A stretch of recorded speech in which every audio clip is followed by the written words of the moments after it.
मैं सबकी भावनाओं को कदर करता हूँ। मैं ये नहीं कह नहीं रहा हूँ बोलो ना, खुल के बोलो, क्या दिक्कत है? कि हाँ। जब हम किसी कॉन्सेप्ट ऑफ गॉड को लेकर के बहुत ज़्यादा वो होते हैं और उससे सिर्फ वो एक बिलीव नहीं रहता, उसकी वजह से ग्राउंड लेवल पे वायलेंस होते हैं, बहुत सारी चीज़। मैं पोर्शन की बात कर रहा हूँ, जो ज़्यादा पोर्शन है हमारे सोसाइटी में और आजकल भी खासकर।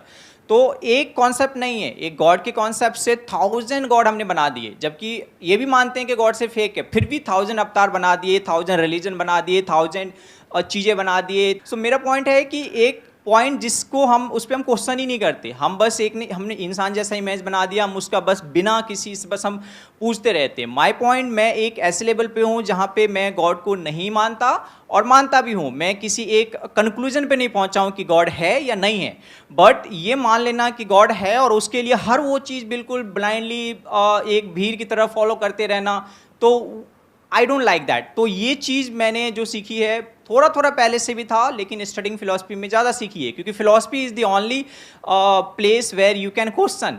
आप टेंपल के सामने, मस्जिद के सामने जाके गॉड को क्वेश्चन करोगे, प्रोबेबली नेक्स्ट डे आप जिंदा भी ना रहो। इतनी टेंशन ना लो, आप जिंदा रहोगे। यहाँ पे कैमरे में आपकी शक्ल पूरी पूरी दिख रही है, टेंशन क्यों ले रहे हो? आप क्वेश्चन कर रहे हो, इसमें गलत क्या है? वो मैं बोल रहा हूँ कि अब मैं एक बात बोलूं, आपने बोल दिया, अपना आर्ग्यूमेंट दे दिया। इस दुनिया में कौन लोग हैं जो प्रॉब्लम क्रिएटर हैं? वो जो करोड़ों भगवानों को मानते हैं, क्या वो आपस में लड़ते हैं? या वो जो कहते हैं कि एक ही भगवान है दुनिया में, जो भी उसको नाम देते हैं, और कहते हैं वो ही सच है, बाकी सब झूठ है? आराम से समझिए कि जो हिंदुइज्म है वहां पर करोड़ों भगवान क्यों है, उसका लॉजिक क्या है। पहाड़ की भी पूजा हो रही है, मिट्टी की जो मूर्तियां उसकी भी पूजा हो रही है, सूर्य की भी पूजा हो रही है, चांद की भी पूजा हो रही है। किसकी पूजा नहीं हो रही है? धरती, जल, अग्नि, वायु, आकाश, सबकी पूजा हो रही है। तो हिंदू धर्म जो है वो क्या कहता है? सब में भगवान है। इससे बढ़िया फिलॉसफी, इससे अच्छी फिलॉसफी हो ही नहीं सकती, इससे ओपन फिलॉसफी हो ही नहीं सकती। मतलब आप भी भगवान हो, आपसे भी जब मिलते हैं तो ऐसे करके मिलते हैं। मतलब क्या? कि आपके अंदर का जो भगवान है उसको मैं प्रणाम करता हूं। आई एग्री सर, बट इसमें फिर ये पॉइंट भी है ना, मैं इस चीज़ से, इस फिलॉसफी के अगेंस्ट नहीं हूँ, मैं उस चीज़ से दुखी हूँ जो इनबैलेंसेज, इस थॉट्स, ये कॉन्सेप्ट ऑफ गॉड जो कि जनरली वैसे जैसे आप समझा रहे हैं वैसे लोग नहीं समझते ना, ज़्यादातर लोग समझाते हैं और वायलेंस क्रिएट होता है। और फिर एक मिनट आपने कहा वायलेंस क्रिएट होता है, वायलेंस की जड़ क्या है? इग्नोरेंस है, इग्नोरेंट होते हैं लोग। अब देखो इसमें कितनी बड़ी लॉजिकल फैलेसी है। अरे भाई साहब, ये जो आपके सारे फिलोसॉफिकल फंडे हैं ना, सारे हिला दूंगा अभी के अभी। आप कह रहे हो इग्नोरेंस जड़ है प्रॉब्लम की। इग्नोरेंस कभी भी जड़ नहीं होती किसी भी प्रॉब्लम की। Ignorance is not a problem. सबसे ज्यादा इग्नोरेंट कौन होता है इस दुनिया में? एक बच्चा जो अभी पैदा हुआ है, he is ignorant even of his own name. Is he a problem? तो ignorance is not a problem, wrong knowledge is a problem. Animals are ignorant, they are not a problem, right? You agree? Animals के लिए हम problem है, इंसान problem है। अगर animals से पूछोगे ना कि हां एक शैतान की शक्ल बनाओ, तो पक्का इंसान की जैसी होगी। और हम एनिमल्स की पूजा करते हैं, क्यों? क्योंकि एनिमल्स एक्चुअल में इग्नोरेंट है, भोले हैं, इनोसेंट है। बट ये जो थॉट है वो कनिंग है। तो थॉट ने क्या क्रिएट कर दिया? अलग अलग कॉन्सेप्ट्स क्रिएट कर दिए। तो एक कॉन्सेप्ट है कि इस दुनिया में एक ही भगवान है, जो उसको मानता है वो हमारा अपना है, और जो उसको नहीं मानता है वो सब पराये हैं, वो सब गैर हैं। दोनों में से किसी भी कॉन्सेप्ट के साथ अपने आप को बांधना क्यों? अरे वो आप छोड़ो कि बांधना क्यों है, उसके पीछे भी एक रीजन है। क्योंकि एक इंसान को सिक्योरिटी चाहिए, उसको साइकोलॉजिकल सिक्योरिटी बोलते हैं। कॉन्सेप्ट के साथ ये करना क्यों है, ये कभी क्वेश्चन नहीं पूछा जाता है फिलॉसफी में। क्यों नहीं पूछा जाता है? वहां पे ये पूछा जाता है कि क्या है। साइंस इज ऑल अबाउट क्या, नॉट अबाउट क्यों। कभी ये नहीं पूछते कि लॉ ऑफ ग्रेविटी क्यों है, लॉ ऑफ ग्रेविटी क्या है। तो अब ये देखो कि इस दुनिया में क्या है, ये नहीं कि क्यों है। ध्यान से समझना, आप लोगों को ये नहीं बोल सकते कि तुम भगवान की पूजा क्यों करते हो। अरे करते हैं, वो छोड़ो, अपने अपने भगवान की सब पूजा करते हैं। बट अब ये देखो कि रियल प्रॉब्लम कौन है।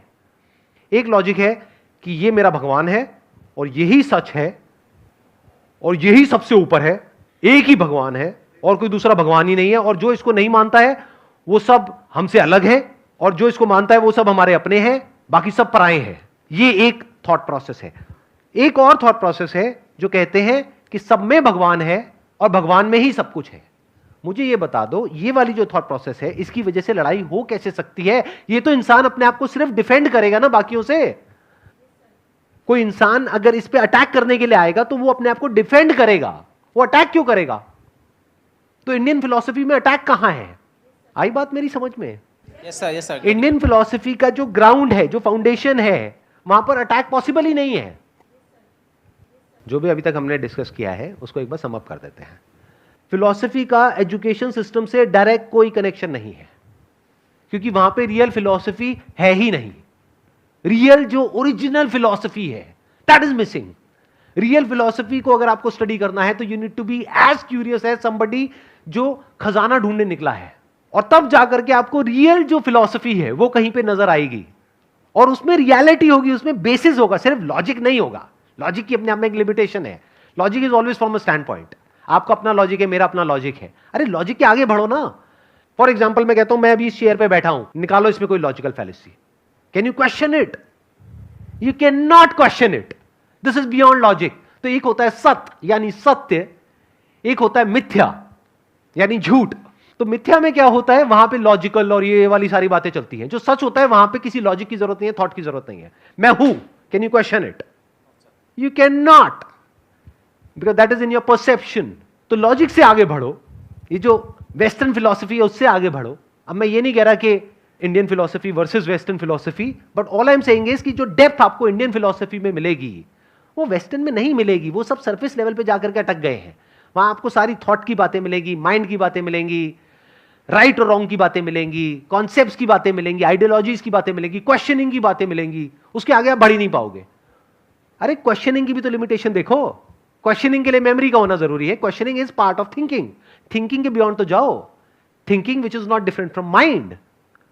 माइंड मतलब क्या होता है, ब्रेन के अंदर कुछ सेंसेशंस चल रही होती है, कुछ आप अपने आप को बोल रहे होते हो, दैट इज थिंकिंग। तो उसके आगे क्या है? उसके आगे लाइफ है। लाइफ की बात तो कोई है ही नहीं, लाइफ तक तो कोई गया ही नहीं है। अगर लाइफ को एक्चुअल में एक्सप्लोर करना है तो वेद को उठा लो। वेद में भी अगर और आगे जाना है तो वेदांत को पकड़ लो। वेदांत मतलब the end of Vedas, the pinnacle of Vedas, the pinnacle of knowledge. Veda का मतलब होता है नॉलेज। उसको स्टडी करो, तब आपको रियलिटी नजर आएगी, जहां पर जाकर के आपके सारे लॉजिक्स बिखर जाएंगे। That is the ending of thought, that is the pinnacle of philosophy.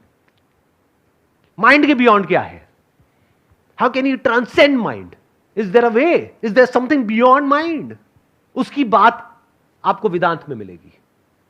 Not just at a theoretical level, not just as a philosophical concept, but as a living reality. As real as जितना कि मैं अभी आपके लिए real हूं, इतना real. Experientially आप कुछ ऐसा देख पाओगे जो दुनिया की किसी फिलोसॉफिकल बुक में पॉसिबल ही नहीं है। Wish you all the best. Please thank you so much sir, thank you so much.